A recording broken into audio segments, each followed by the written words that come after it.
to really understand how all this came to pass, we've got to understand the story of Elmer McCurdy's life. This is a story all about how his life got flipped, turned upside down. I'm not going to rap, Martin. I'm not going to rap.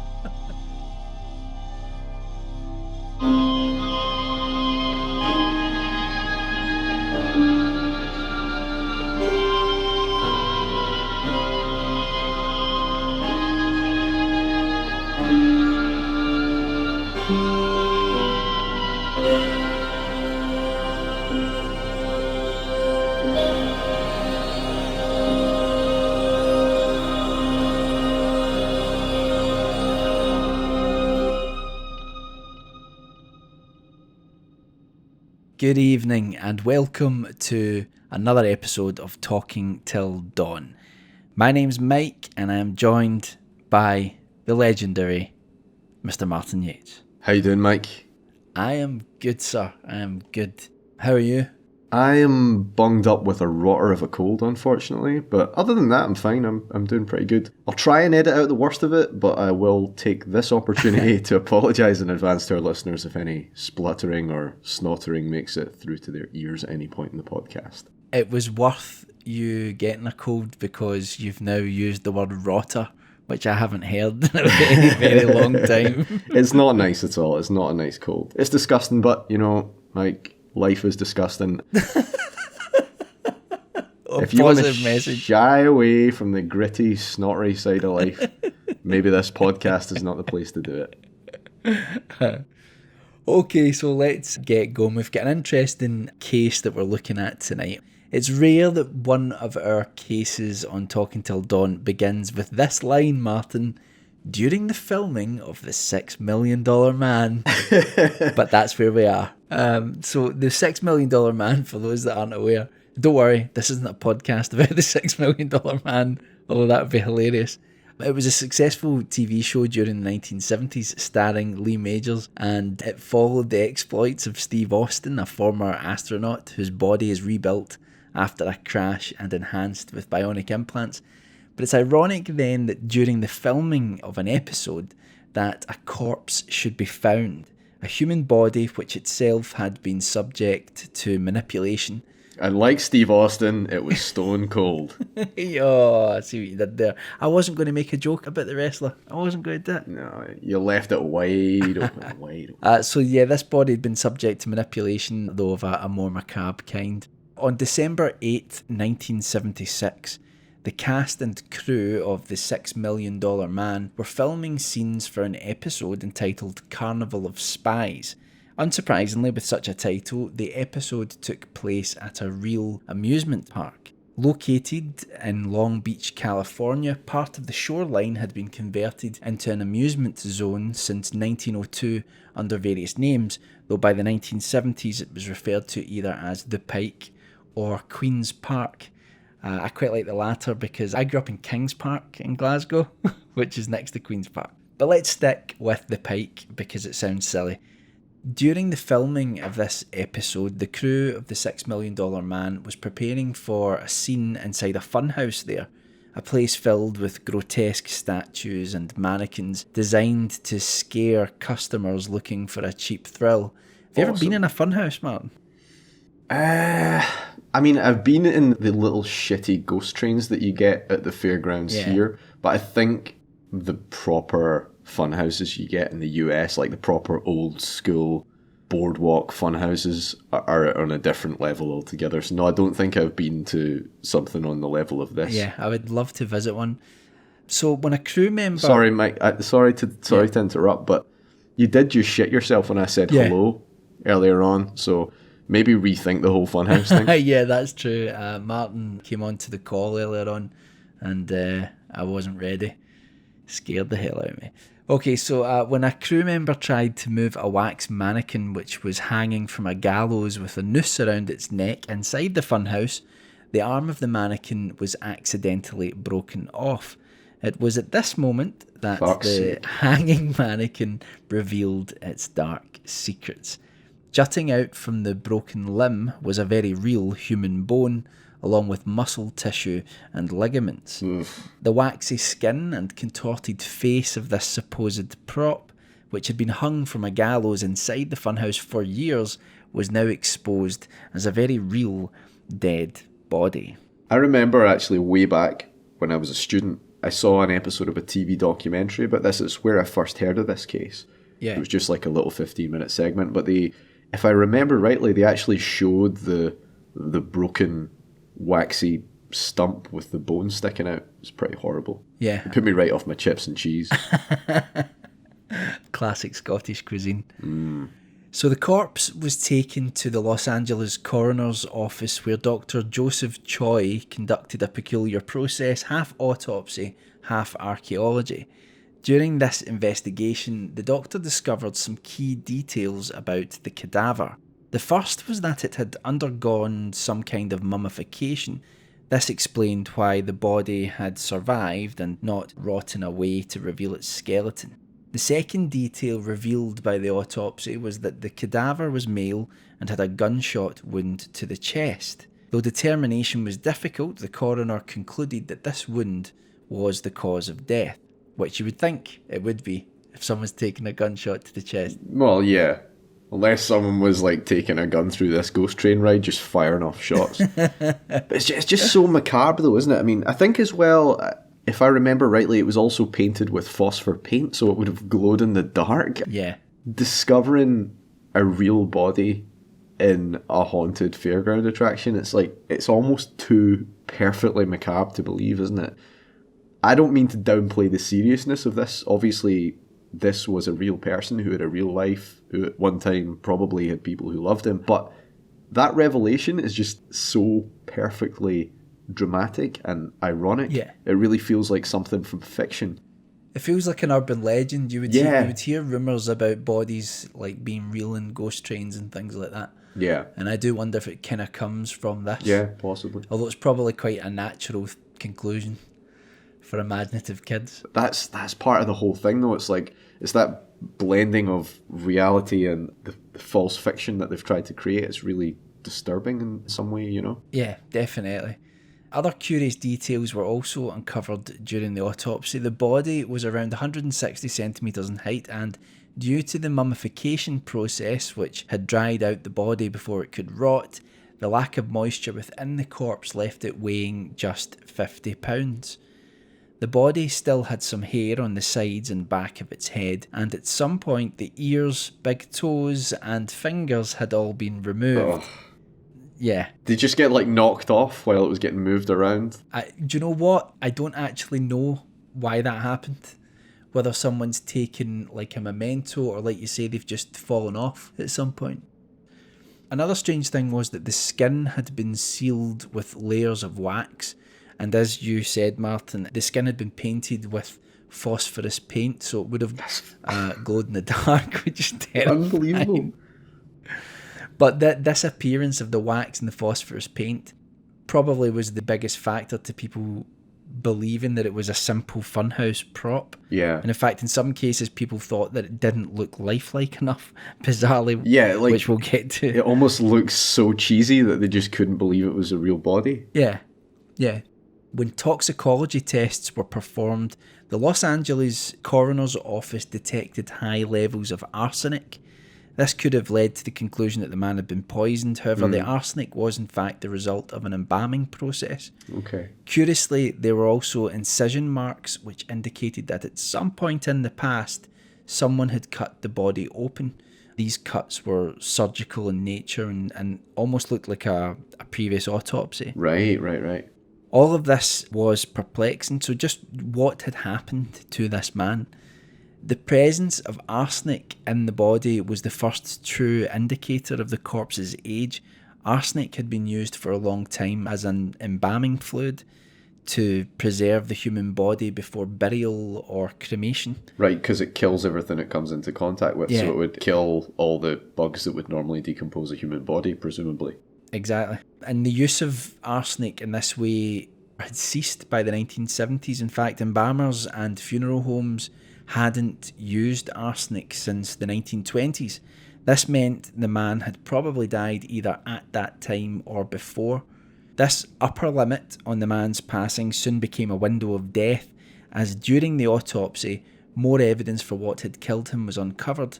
Though the bullet itself was never found, the bullet jacket or casing was. Law enforcement were able to identify this. So the casing was inside the body? Yeah. Still? Yeah. After all that time? That's crazy. Yeah. But they didn't find the bullet. But with the casing, it was something known as a gas check. Okay. Which is like a gasket type component used in firearms to increase accuracy. Right, right. And this particular gas check was only used between 1905 and 1940. So since the embalming process took place at the very latest during the 1920s, then this meant that the man must have been killed between 1905 and 1929. So a window of 24 That's years. Some good detective work. Yeah, 100%. Columbo was on the case. Particularly messed up episode of Columbo. I know. Just contaminating everything with his cigar ash. Setting the phosphor on fire. Yeah. Making jokes about how the body looks like his wife. He's always making jokes about his wife, Mrs. Columbo. Yeah, that kind of 1970s you've got to hate your wife phase. Do you know there was a Mrs. Columbo TV series? I only found There this out. There was, and he wasn't even in it. No. He wasn't even in it. Yeah. They showed his car in the driveway, but he wasn't in it. He got to pay for Peter Falk. Yeah. So the next step then was to remove the lower jaw of the mummified man in an attempt to identify him. Because he's not had enough indignity already in his... I know, it's just awful, it's so grisly. So they removed the jaw of the mummified man in an attempt to identify him through dental records. But when the jaw was removed, a penny dropped out. So they found a penny in his mouth, and it was dated from 1924. And also inside the mouth there was a ticket stub. What? Which was also found in there, and the ticket showed that the body had been on display at the Pike for many years. And the ticket stub also contained information about where the body had perhaps previously been. Somewhere called Louis Sonny's Museum of Crime. So did people used to like punch their ticket in his mouth or something? Like, why were there tickets This in his is mouth? the thing. This is the thing. You just wonder if someone has went in to see this exhibit and walked past, and when no one's looking, they've thought it was funny if they put something in his mouth. Yeah, there was probably loads of stuff stuck in his mouth over the years. Yeah. It's like I remember going on one of those ghost tours down underneath Edinburgh. Oh, yeah. And someone kicked the tour guide when he was walking up and down the hall, and he was wearing a big cloak, and he was being all dramatic, and it was all dark, and he's walking up and down past us, and we can hardly see anything, and then all of a sudden he just says, "Right, the next person who kicks me." And that someone was Michael Whitehouse. No, I would never have done that. I was enjoying it too much. So the ticket had printed on it Louis Sonny's Museum of Crime.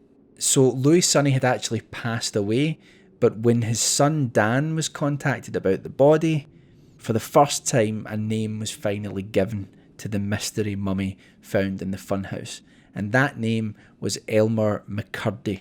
Elmer McCurdy sounds like a character in a limerick, doesn't he? Yeah, it does. Elmer McCurdy saw a wee birdie eating his carson way. And it also, and I hate to say this because we were talking about this earlier, about focusing on the dignity of the man and all that and things that have happened to him. But when you find out more about but part of his life, it does kind of make you think a little bit of Elmer Fudd. Yeah, I know, it's terrible to say. But anyway, so due to the unusual condition of the body, a forensic anthropologist named Dr. Clyde Snow, points for an awesome name there, Dr. Clyde Snow. He was brought in to make a positive identification. So using an X-ray imaging technique called radiography, Dr. Snow was able to take accurate images of the body's skull.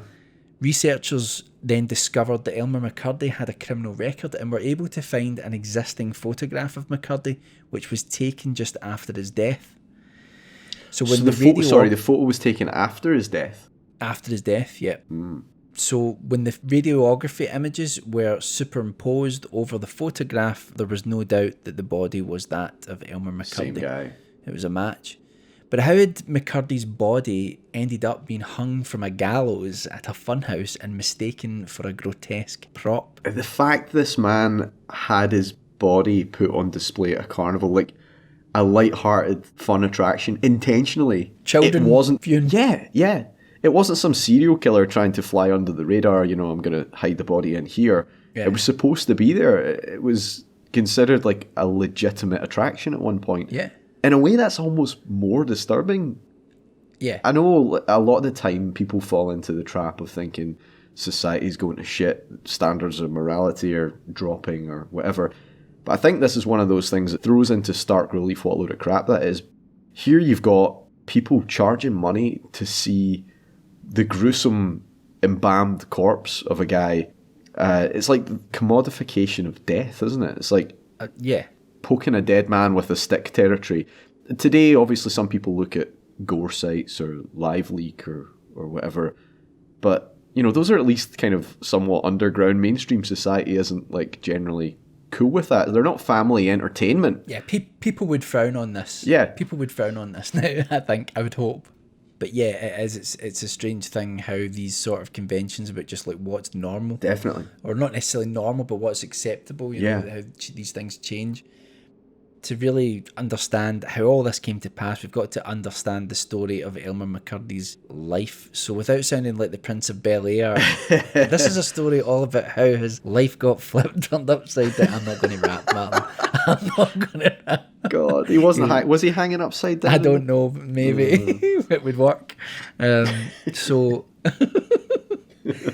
what were we saying about dignity, Mike? I know, but if you don't laugh, you'll cry.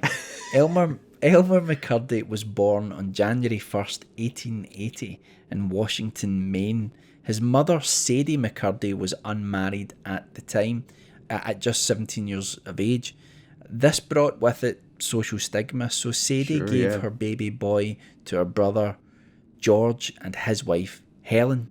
George passed away from tuberculosis when Elmer was just 9 years old. And after moving to Bangor, Maine, along with Helen and Elmer, Sadie decided to tell her young son that she was in fact his mother and not Helen. And that was a turning point for Elmer. It's got to be a tough thing to hear. Yeah. What age was he at that time. point? Do you know? He was, I think, about 9 or 10. Right. So that's a tough thing to hear after 9 or 10 years believing your parents are one group of people, and then suddenly that all changes, and someone else who was in your life as, what was it, would it have been his sister he would have believed she was? Well, his aunt. So it turns out his aunt is his mother. I think that's how families work. That's that's got to be quite, destabilize. Going to have a destabilizing effect on the development of a young mind, isn't it? Hugely. And also, I've not actually written down the name, but they weren't sure who his father was, but he used a pseudonym later on in life a couple of times, and it may have been Charles Smith. It was Charles something, I think, and that name was the name of Sadie's first cousin. Right, okay. So there's some speculation that Elmer was the product of a relationship between Sadie and her cousin, which probably wouldn't have been illegal, but... No, I don't even think that would have been particularly frowned upon at the time, although probably the outside of matrimony thing would have been more important to people then, because I remember reading, and I'm not defending incest, but I remember reading a fact that apparently, like in the whole course of human history, something about, like, I can't remember what the exact number is, but it was actually like a majority, like 55 or 60% of couplings that have produced children throughout history have probably been between first and second cousins. Yeah. Simply because in the olden days, people travelled around a hell of a lot less. When they had black and white telly, I get you. Yeah. Probably the most distantly related person in that village is like your second cousin or something. What are you going to do? Yeah. You know? Well, it still happens. I don't know if I've mentioned this in the podcast before, but like, I've spent Here it comes. I've spent a little bit of time in the Shetlands, and up there, nearly everyone is distantly related. I had a friend who was the girl he was saying was like his 8th cousin, but like everybody knew the family relations. They were all distant. I mean, that's 8th cousin. I'm probably as related. 8th cousin related is to you. Like you're probably related to your wife, and Come on now, that Matt. kind of level of. No, I mean, what's that whole thing like 6 degrees of separation? 8th cousin's further than that. Yeah, definitely. Anyway, so yeah, that's the only speculation about Elmer's father, as he may have been that man because he used that name later on. Yeah. But anyway, so finding out that Sadie was his mother and not Helen, that was a turning point for Elmer. He grew rebellious at the news, and a deep resentment sort of festered inside of him. And in his early teens, he became an alcoholic and remained so for the rest of his days. I think there was an awful lot of alcoholics back then. Oh, yeah. Oh, hugely. How many stories do you read, even just looking back at the history books, like how much of a problem like alcohol was then? Not that it's not a problem now, but you hear, like the temperance movement and everything like that fought against. And I'm not saying this as someone who's anti-alcohol by any means, as you well know, Mike, but I think there was like a huge social problem with it then, even compared to now. Yeah. I mean, even over here as well, like my wife who's in the other room, I don't know if she's listening to this. She comes from a town in Scotland. I can actually see her through the glass looking at me like, what are you saying? She comes from a town in Scotland where at one point it became a dry town up until the 1960s. Yeah. Which I was quite interested in when I found that out. But a lot of people don't realise this, but Scotland today, especially lowland Scotland, isn't a great whiskey drinking nation. We're more into our beers and vodka and that kind of thing. And part of the reason was that whiskey was considered such a kind of social blight in the late 19th century that it was taxed so heavily that it became a rich man's drink. They wanted to get it out of the hands of the everyday working man, and it became an export drink, and that's why Scotch whiskey is drunk the world over, but it's not particularly as popular as you would think, let's say, in Scotland itself. I didn't realise that. As you say this, I'm looking across at a bottle of Lafroig. It's coming back. So anyway, so Elmer became an alcoholic in his early teens, and eventually he left to live with his grandfather, and this was in many ways the last chance he had for a normal life. He became an apprentice plumber and seemed to be getting his life together when there was an economic crash in 1898. Elmer lost his job and then was traumatised by two tragedies. In August of 1900, his mother died suddenly of a ruptured ulcer. Just 1 month later, the only other connection to a normal life was taken from him. Elmer's grandfather died of kidney disease. Yeah, and they didn't have obviously they didn't have modern medicine in that time. Life That's could just be taken away. So no, I know, but life could just be taken away so quickly and so suddenly, and yeah, and that all converged on Elmer. It seems within quite a short time. Yeah. So this is when Elmer became a drifter, mm-hmm. and he moved around the eastern United States, working as a lead miner and occasionally as a plumber. But his alcoholism made holding down a job difficult. Sure. In 1905, he was arrested for being publicly intoxicated in Lola, southeastern Kansas. And I do apologise, there's some pronunciations that I may mess up throughout this. But in one final desperate move for normality, Elmer joined the circus as a corpse. Oh, God.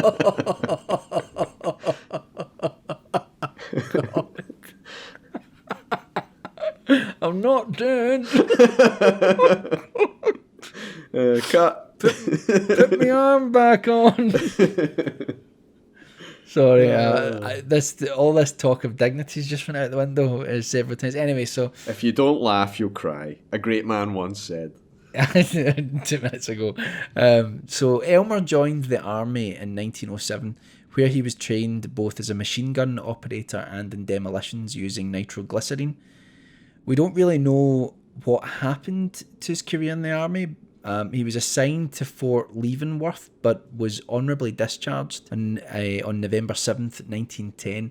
It's not too much of a stretch to conclude that maybe his alcoholism got in the way of his duties. Is honourably discharged not just what you get when you've served your time and you finish up and you leave? It can be, but no, you can actually be honourably discharged as because well. It's honourable versus dishonourable. Yeah. Which is like a higher level of sanction, right? It's like basically so you can say to people like, "Oh, I wasn't kicked out."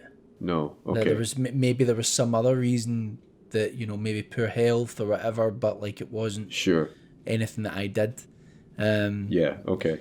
So after this is when Elmer took to a life of crime. Now we get into the good stuff. Yeah, he was arrested just 12 days after being discharged for possessing chisels, Look out, boys, we got a chisel. funnels for nitroglycerine, gunpowder, and empty money sacks. The charge was possession of burglary paraphernalia, and the St. Joseph Gazette reported that McCurdy and his friend argued in court that the equipment was not for a burglary, but if I can even say that, not for a burglary. Burglary. It's not for a burglary, but rather to help them develop their new invention, a foot-operated machine gun. And it was going to fire chisels. The thing is, like, it just goes from one calamity to the next, but... It's not. Do you know? I don't mean any disrespect to the guy, but that is a fucking excellent excuse. I know. And the thing is, if this was true, then it's another case of terrible luck in the life and times of Elmer McCurdy, because it's obviously unfortunate if he's been accused of something. But then the empty money sacks were difficult. Yeah, but he was expecting to make so much money from his invention. He put money sacks in advance. The empty money sack. Could have been the famous inventor of the paraplegic machine gun. Oh God! So the empty money sacks were probably a bit difficult to explain. Either way, when Elmer was released from county jail, he began his career as a bumbling robber. Okay. Whether it was due to his drinking or not, many of his robberies failed because he used too much or too little nitroglycerine when making explosives to blow holes in banks and safes. Despite this, I know, and it gets more ridiculous, Martin. Poor guy, man. Poor guy. I know, it gets more and more ridiculous. He doesn't sound like a bad guy. Do you know what I mean? Like, he just sounds like a guy.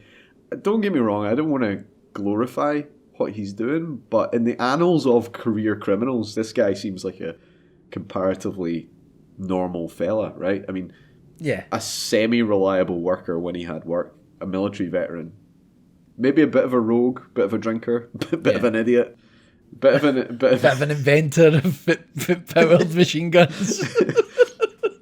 Maybe a little bit less than precise in some of his planning, but he doesn't seem like he's out to harm people. He sounds like he's a guy who's had a fairly hard life up to this point. He's fell on some pretty hard times. He's got a health issue with his drinking, and he's more or less looking for ways to earn a crust. Would you say that's a fair assessment? Yeah, I mean, that's what it kind of feels like. It feels like he's kind of...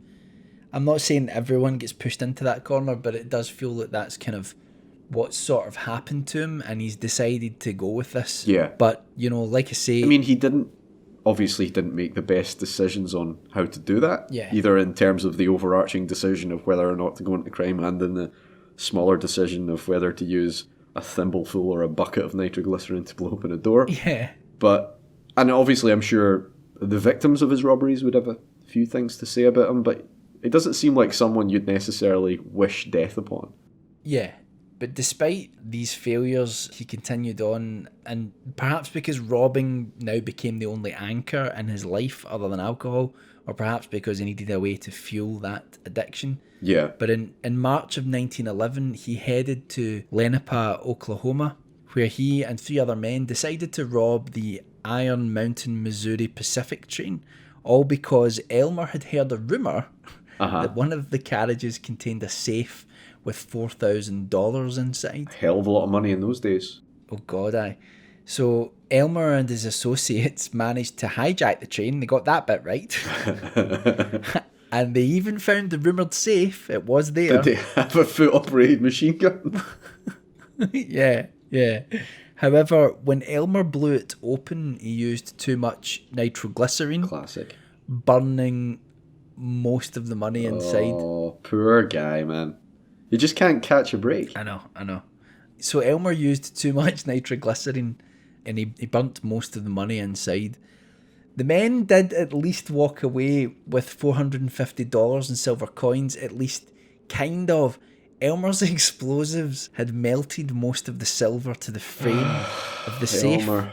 So a few months later, in September of 1911, Elmer and two other men spent 2 hours chiseling through a bank wall in Chautauqua, Kansas. Okay. After this exhausting work, Elmer once again placed nitroglycerine charges and blew open the bank's vault doors, while everything else was destroyed inside. Give him his dues, right? Give him his dues. He keeps at it. At least there was a safe inside which remained locked. Elmer then tried to blow the safe door, but the mix of nitroglycerin he used failed to ignite. Then the lookout got scared and ran away, and the men ran off with $150 in loose change from the bank.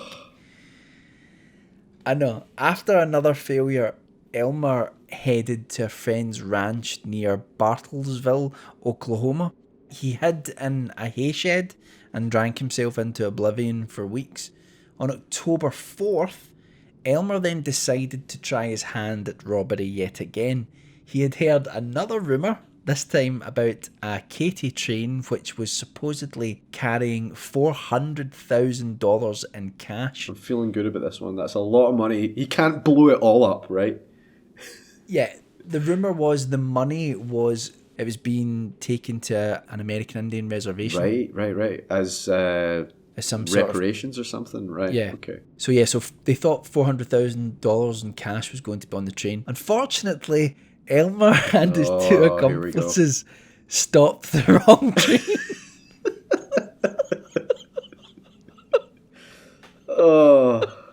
This train was not full of money, but was full of passengers. Oh my God. Determined to leave with something for their efforts, they robbed everyone. They stole $46, 2 large containers of whiskey, an automatic revolver, a nice coat, and the train conductor's watch. To show how unsuccessful this robbery was, local newspapers mocked the heist as the smallest train robbery in history. Well, look, you don't punch down. That's a shame. I know. I feel really, really bad. This is the guy that's going to end up hanging in a fucking ghost house. I know. Poor guy. Elmer was feeling unwell at this point, and so returned to his friend's ranch to hide in the hay shed and to drink whiskey. Perhaps understandably so. Whether he knew just how unwell he was is uncertain. He lay there in the shed, suffering from a mix of pneumonia, trichinosis, and tuberculosis. Trichinosis is a roundworm infection, isn't it? Yeah, I think that's like from eating pig. Do you know trichinosis? Right. So supposedly pneumonia, trichinosis, and tuberculosis. And I'd rather be a Halloween decoration than have that. Yeah. The very disease which had killed his adopted father, George. What, trichinosis? No, tuberculosis. Okay. No doubt Elmer had developed tuberculosis during his time working in the lead mines. Drinking with a few ranch hands, he finally retired to the hay shed where he lay low in the loft. What Elmer didn't know at this point was that he had already been identified either by witnesses or his accomplices as being involved in the failed train robbery. Right. So finally, Elmer had gotten something right. He was now officially an outlaw, and local law enforcement issued a reward for his capture to the tune of $2,000. But he never even made $2,000 in his whole career. He never took $2,000 off of people. Yeah. It seems a bit harsh. Yeah. I reckon it's because they thought it'd be easy to catch. Yeah, he's a good statistic. Yeah, it's like we caught a train robber last week. Well done. He stole £46. Yeah. Bloodhounds were used to track Elmer's scent.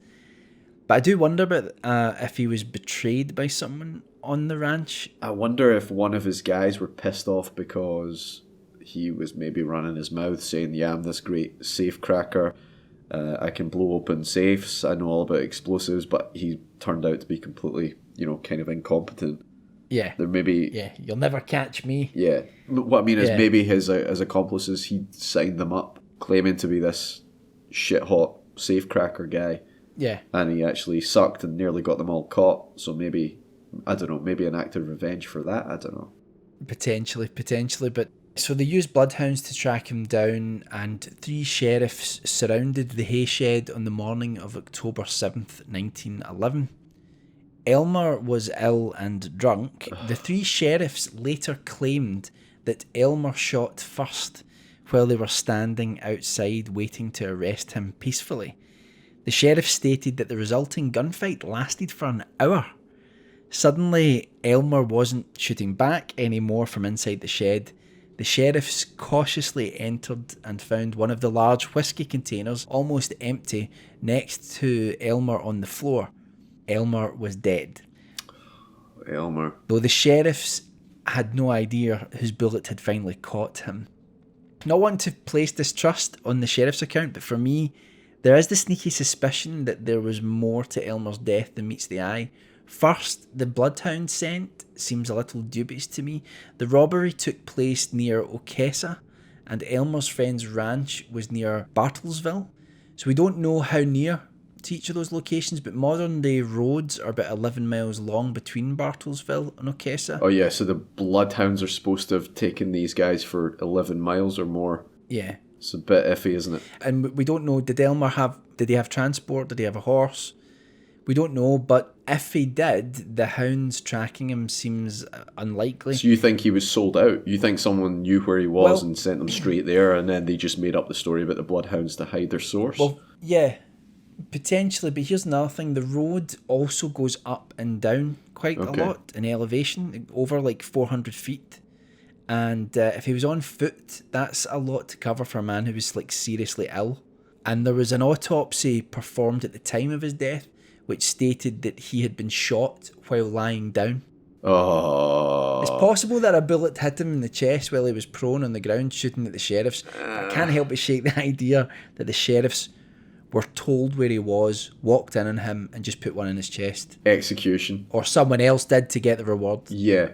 Again, no harm to Elmer. The more I hear about him, the more I kind of like him. But I will say he doesn't seem like the kind of guy that could hold off 3 armed sheriffs for an hour and then get shot in the back lying on the ground. And the fact that they're saying, he shot first and all that. Yeah, I have my doubts. I have my doubts about that. As well. Yeah. Yeah. You can actually see on Google Maps when you do the 2 routes, and that's with a modern day road, it shows you the gradients going up and down. Sure.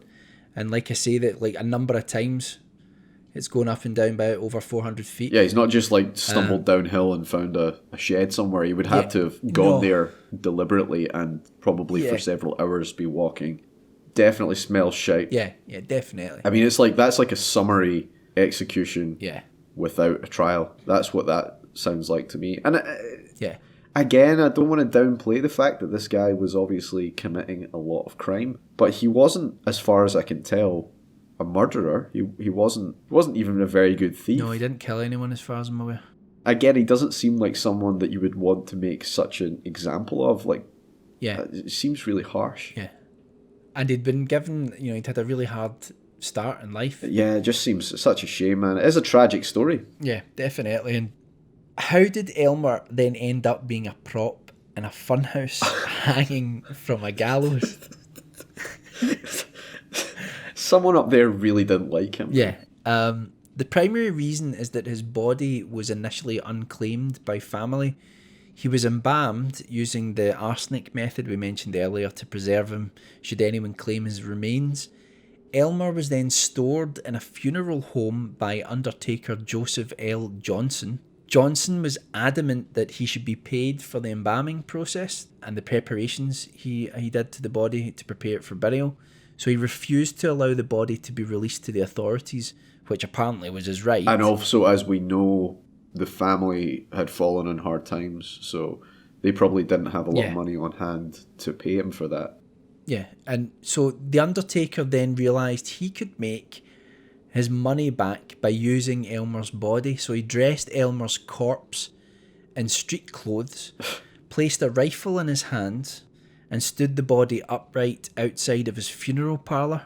Johnson advertised Elmer's body as the bandit who wouldn't give up, and over time Johnson renamed Elmer's corpse to reignite interest in him, calling him the Bandit, the Embalmed Bandit, and even the Oklahoma Outlaw, when advertising Elmer as like a makeshift exhibit. That would really fill you with certainty that this guy was going to really take good care of your loved ones when you put them in his hands. You know, this Undertaker's going to give them a really dignified send-off. The fact he's got like a previous victim propped up outside his shop. Yeah, but if you don't pay, he's going up at Halloween.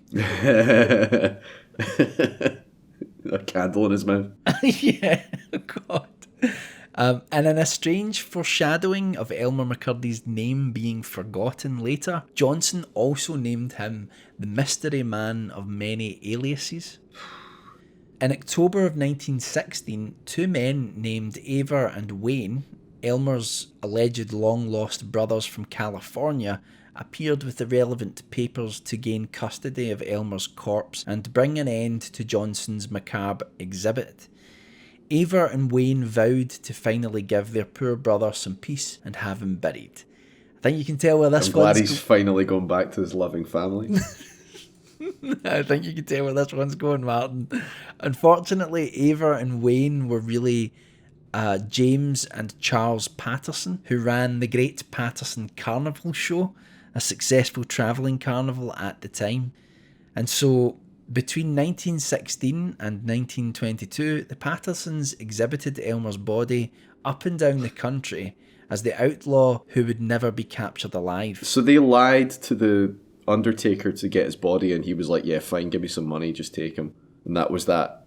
I think it was worse than that. I think they actually like committed serious fraud, because I think they actually had like lawyers and local law enforcement like sign off on everything. Everyone else in this story is a far more effective crook than Elmer McCurdy. Yeah, than Elmer. Wouldn't be hard though. It wouldn't be. But everyone's much more vicious. Everyone's much more cold-hearted. He's like, I'm not going to say he's purely the victim. I don't want to make him out to be an angel. I'm sure that a Native American tribe whose fortune he was trying to steal would not have thought he was much of an angel, but if that chain even existed. Yeah, exactly. If he didn't like read about it in a children's book. And at the end of the day, if we can have a soft spot for Robin Hood, I think we can give Elmer a little bit of, gentle appreciation. Elmer McCurdy, stealing from the rich and giving to himself. So he was exhibited up and down the country as the outlaw who would never be captured alive by the Patterson brothers. And I'm assuming interest waned at some point, or the Patterson brothers were in financial difficulties, or maybe they wanted to retire, I don't know. But they sold their entire carnival to Louis Sonny in 1922. Louis Sonny then set up his Museum of Crime show, which started out as a travelling carnival. And if you remember, that was the name that was on the ticket from 1924. Right. So the crime was Elmer's crime and not the crime of grave robbing. Got you. You can interpret it any way you want, man. So the show included wax replicas of other outlaws, though as far as we know, Elmer was the only corpse present. Who knows though, maybe there are more out there. As a side note, on March 4th, 1928, the very first Trans-American foot race began. This was a foot race covering 3,423 miles and crossed the entire United States from Los Angeles to New York. The race took 84 days to run, and the runners were accompanied by an official travelling sideshow. Poor Elmer was part of this exhibition, and so was moved from one side of the US to the other, day by day. Wow. After this, Elmer was then sold to a film director. This shouldn't surprise us. It's these pesky film directors again, Martin. Elmer was sold to a film director called Dwayne Esper, who was an early pioneer of exploitation cinema. Okay. And in 1933, Esper used Elmer's body as a gimmick to promote his film Narcotic. That's with an exclamation mark, everybody. Was he in the movie, or did they... Mate, Elmer was placed in the lobby of cinemas and labelled as a dead dope fiend. Oh, my... I know. It's this is one of the most unbelievable stories that I've ever encountered. I'm smiling, but it's not a smile of joy. Yeah. It's disbelief. It's unbelievable. So Dwayne Esper's backstory was that Elmer had killed himself while surrounded by police after robbing a drugstore to fuel his habit. That's about 25% true. Yeah, by this time, Elmer's body had shriveled and dried up to a degree, resulting in warped skin, which Esper said was a result of the dope. This tied into the era where drugs were being used by people like Hearst and others as a moral panic. Yeah. The devil's lettuce. So we're not sure, but Dwayne Esper may have only hired the use of Elmer's body or sold it back later, but it ended up back in Louis Sonny's possession again. But Louis died in 1949, and it appears that Elmer's body was kept in a warehouse for the next 15 years. This brought to mind to me the old Abbott and Costello films where there's like a hapless warehouse worker stumbling across a mummy in a box in a warehouse. You ever see those movies, Martin? I have to admit I actually haven't, I'm afraid. I have seen Weekend at Bernie's. The spiritual successor to Abbott and Costello. I highly recommend watching some of the old Abbott and Costello movies. Like, they're hokey fun, especially the horror ones. They met Frankenstein at one point, didn't they? Yeah, all of them. Dracula's in it, Wolfman, the whole band. Anyway, so Louis' son, Dan Sonny, that's a lot of sons. Dan Sonny lent Elmer's corpse to another exploitation filmmaker in 1964, David F. Friedman. Oh, that's familiar. What did he make? So that name is familiar. Yeah, I think he is kind of well known. Let me just check that. Yeah. Hold on. Just check that, man. Go for it. I can hear you typing. David F. Friedman. He only died like 2011. Oh, right. Okay, so David F. Friedman produced a bunch of Herschel Gordon Lewis's films. You know, like Blood Feast. Yeah. 2000 Maniacs. These movies were like some of the first gore films. Yeah. And they're really like high camp, weird 50s, 60s, bizarro land kind of movies. Yeah. This is another one. I would definitely recommend checking these out if you love weird movies. But so did he actually use this guy's body in some of his films? So David F. Friedman in 1964, this is the thing. We need to find this, Martin. Elmer's body actually appears in at least one of his movies, and it's the 1967 film She Freak. She Freak, yeah. So it would be interesting to see that. The brief synopsis for She Freak, 1967. Claire Brennan stars as a waitress who leaves the greasy diner business for the excitement of the carnival. She quickly discovers that she despises freaks and human oddity. Oh, God. So it's a not uncovering our common humanity film then. This is the story of Jade Cochran, a country girl who knew there had to be something better than waiting tables in a greasy roadside stand. Give me my check, Jade. She didn't know what or where it was, but she was going to get it. Even if she had to lie, cheat, beg, or steal for it, she was going to get it. For Jade Cochran. When the carnival came to town and left, Jade left with it. From that day on, something evil hauntingly clouded the trail of the gypsy caravan. Filmed on location on one of America's largest traveling carnivals where it could have happened.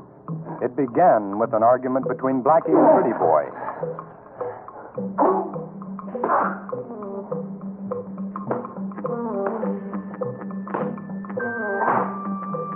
That ended when a man was maimed. You'll shudder and panic when you behold lust-inspired human combat, all the more appalling in crimson-stained color.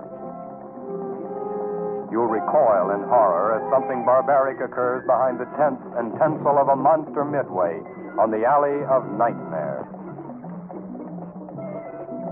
You'll gasp in astonishment when you witness nature's human mistakes. You'll see it all and more when you see She Freak. And tell no one what you see. But finally, in 1968, Dan Sonny sold Elmer's mummified body with a bunch of other wax figures from his dad's crime museum in 1968 for $10,000. Okay. The buyer was, and this is one of the best names I've ever heard, the buyer was Spoonie Singh, an entrepreneur who founded Hollywood's famous wax museum. Singh bought the wax figures, including Elmer, so that some Canadian business associates could exhibit them at a wax museum show at Mount Rushmore, of all places. So is Elmer indistinguishable from like a wax dummy at this point? Well, this is it. So, like, it's an irony again, because the faces of Mount Rushmore depict real people, and there was poor Elmer, actually a real person, very real, very dead, sitting in this exhibit. But the people who ran that exhibit sent him back. They claimed that Elmer was too horrific to be exhibited. And that people thought he was so horrific that he didn't look real. He didn't look lifelike. Wow. So after that, Spoonie Singh sold Elmer to a man named Ed Learsh, who, you may guess this, or you may not, was a part owner of the Pike in Long Beach, California. Okay. So whether he knew Elmer was a real man at this point or not is debatable. It's entirely possible that since Spoonie Singh dealt with wax figures, that they all thought he was just another wax figure. Maybe he'd been, by this point we don't know if he'd been covered in wax and painted, or whether the paint was just for the funhouse. Yeah, they probably thought this is just like a defective wax dummy that's been left in the sun. Yeah. It looks a bit creepy. We'll put it in like a haunted attraction. Yeah, absolutely. And so this then leads us up to 1976, where the crew of the $6 million man discovered a real life mummy hanging from the gallows of a funhouse. And the name of the funhouse, Martin? What was the name of the funhouse? Laugh in the Dark. Mike. Laugh in the Dark. I'm sure Elmer wouldn't have found this funny. No, we've found it pretty funny, but not in a approving way. No. I joke about it, but it's wild. It's an absolutely wild story. It's so sad. It's like his life was thought to be of such little value. He was paraded around as entertainment for people. And then his value continued to drop further to the point where he wasn't entertaining enough anymore. He didn't look real enough anymore. Like a used car that's lost its value, and he's ended up at the bottom of the food chain. It's just such a shame. The whole thing is it's so tragic. It's so kind of... It is. And the fact that everyone else is so callous about the fact that this is a real dead body, they treat him with such disdain. Like what I was saying before, yes, today there are things out there like Live Leak and whatnot where people look at footage containing dead bodies or accidents where people are killed or, war or murder, things like that. I don't, but some people do look at these kinds of things. It's not something that mainstream society is generally cool with, and it's not family entertainment. Yeah. This was treated as like something for all the family to come Poor Elmer was. And gawp at, yeah. And the other thing is these websites and stuff that we have today, which are probably the closest parallel that you might have to something like this, they're not in possession of someone's actual mortal remains. There's something really pitiless and callous and controlling and almost reminiscent of how... I'm not saying it's anything like this, but sort of reminiscent of how like serial killers who take trophies to possess and hold something. There's something almost like... I was about to say that, yeah. There's something really kind of pitiless and sadistic about that. It's like owning and controlling somebody's mortal remains and profiting from it. It's important to remember through all this, like you say, that Elmer McCurdy was a real man who led a tragic life, and we all find these stories of the bizarre interesting, but obviously you agree, Martin, that it's always important to stay away from sensationalising and hopefully laughing, although we found that a little bit difficult. But you can laugh at how disturbing and how dark, and how you can almost in some way laugh at a tragedy because it's so horrific that what else can you do? And you run out of gasps of horror after a while, and it just becomes... But you do have to remember that this guy had people who loved him once upon a time. He was a real human being. He had his flaws and his positives like everyone else, and it's really a shame. It seems like a lot of the people who took advantage of him after he was dead had a lot fewer qualms than he did. And that's not to say, okay, he was dead, fair enough. He's not suffering from it, but there is a real lack of respect there, isn't there? Yeah, absolutely. And I do hope that, we do remember Elmer McCurdy and how some people do treat human life with so little dignity, and that they're willing to display a dead body for entertainment. And we're not talking some educational anatomy exhibit. No. Although, was it considered educational? Like this is what happens if you live a life of crime? Like morally educational? Stop trying to let them away with it, man. Was that? No, but was that? Yeah. I'm just trying to get my head around it, really, you know. There may have been an aspect of it where some people would be like, you know, they would take their kids and like, well, you know, watch out, don't commit a crime, you'll end up like Elmer, you know, but I think that, it's sad as well that we've not really come very far from that when people like Logan Paul managed to profit from parading a dead body in front of people. But he was sort of universally panned for that. Yeah, but there were also... Whereas this happened and flew completely under the radar and nobody batted an eyelid. But there were a lot of people who also defended him. Sure. You know, but yeah, so I mean, that's the story of Elmer McCurdy. It's a fascinating story. It's a tragic story. I believe there is actually a book about his life, which I might be interested in picking up. I would definitely like to read that. Yeah, and can also say, Martin, Elmer McCurdy apparently featured in an episode of Ghost Adventures. Really? Yeah, apparently. 2017. There's one piece of Elmer McCurdy related media that I will not be partaking of. Sorry, Mike. That's okay. Don't worry about it. I wouldn't either. Zach Baggins will probably start like standing next to him and like try to throw his voice. I'm Elmer McCurdy. You know, like, did he claim? Have you seen it? No, I've not. I only actually just I had my notes. I say I'm not going to watch it. I might well watch it just to see what happens. It's season 14 episode, The Stone Lion Inn. Okay. So, but it seems like it's like you say, like there were a couple of little sort of short documentary episodes of things sort of done on like Time Watch in the UK, which is quite a big thing. Maybe that's where I saw it. That had an episode about him from 1998, apparently. He seems like he had a life that had some degree of promise. He was playing a bunch of shitty cards. Yeah.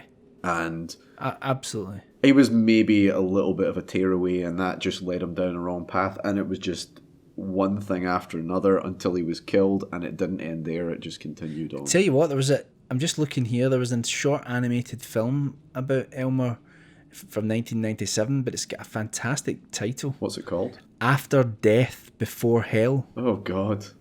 Yeah, it's a bit harsh. Yeah. I don't think he's going to hell. No, I hope not. I think he's served his penance, surely. I think he has, yeah. I think he surely has. I think if anyone has had a hellish afterlife, it's been old Elmer there, isn't it? Yeah. We should say at this point that on April 22nd, 1977, there was a funeral procession which transported Elmer's body to the Boot House section of the Summit View Cemetery in Guthrie, Oklahoma.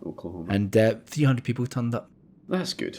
That's nice. And they also buried him next to another outlaw named Bill Doolan. Did they scrape the phosphor wax off him before they put him in his coffin? Or is he still down there glowing away? No, but they were so frightened that someone would actually dig up his body and try to profit from it again that they poured concrete over the coffin.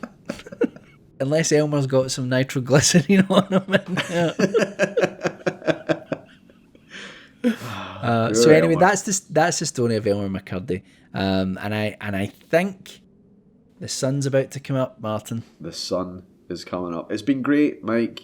I'm going to go after this and I'm going to drink some lem sip. I'm going to make a hot water bottle, and if the man flu doesn't kill me and I don't end up being turned into a decoration hanging from the ceiling, we'll be back in probably a week or so, maybe 2 weeks, to finish off our little trilogy of episodes on the Loch Ness Monster and the Loch Monsters of Scotland. I'm looking forward to it, and please, anyone who is listening, remember that you can catch the show on your podcast app of choice, and if you want to leave a little review for us, that would be lovely. And share it with your friends, if there's anyone you think is going to be interested in listening to two guys talk a load of crap about weird stuff, then please do share. Yep, and if you don't, we'll display you at the local funhouse. I'm only joking. Right. I'm glad you clarified. The daylight has upon us, and now I'm going to pass out. Bye.